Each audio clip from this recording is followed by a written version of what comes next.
এই উম্মতের অবস্থা তো আল্লাহ জানতে চাইছে। এই জওয়ান একদম লোহার মতো মজবুত করে কোমরটাকে তুই একবারে মজবুত করে নিয়ে হনন করে হাঁটছ, ধরে রাখতে পারবি তো এই জওয়ানিকে? এই জওয়ানি ঢলবে না তো?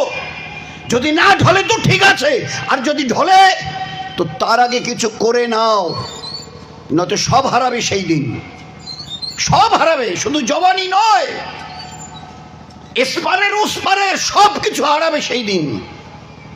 শুধু ফ্যাল ফ্যাল করে তাকিয়ে থাকবে, আর এই চোখ বেয়ে রক্তের কান্না চলে আসবে সেই দিন। আলহামদুলিল্লাহ রাব্বিল আলামিন ওয়াসসালাতু ওয়াসসালামু আলাইকা ইয়া সাইয়্যিদুল মুরসালিন। قال الله عز وجل أعوذ بالله من الشيطان الرجيم بسم الله الرحمن الرحيم والعصر إن الإنسان لفي خسر إلا الذين آمنوا وعملوا الصالحات وتواصوا بالحق وتواصوا بالصبر صدق الله المولانا العظيم قال النبي صلى الله عليه وسلم من أحب سنتي فقد أحبني ومن أحبني كان معي في الجنة أو كما قال عليه الصلاة والسلام। मेरे मोहतरम बुजुर्ग दोस्तों और भाइयों,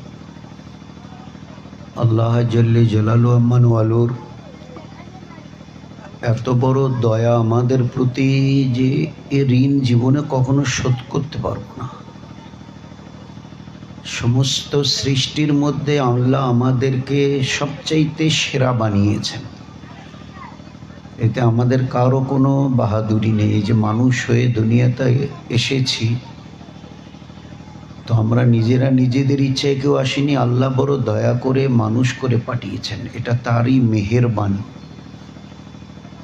মানুষ সৃষ্টির মধ্যে সেরা, যত মখলুক আল্লাহ সৃষ্টি করেছেন তার মধ্যে মানুষ দামি।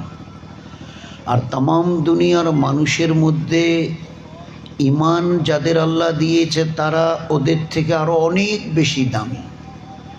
জান্নাতে যাওয়ার জন্য শর্তই হচ্ছে ঈমান। তো আল্লাহ আমাদেরকে সেই ঈমান দিয়েছে। নাম্বার 3, সমস্ত ঈমানদারের মধ্যে থেকে সবার আগে যারা জান্নাতে যাবে তারা জনাবে রাসূলুল্লাহ সাল্লাল্লাহু আলাইহি সাল্লামের উম্মত হবেন। তার মানে আমরা এসেছি সবার শেষে। যত নবী দুনিয়াতে এসেছিল সবাই আমাদের নবীজির আগে এসে চলে গেছে।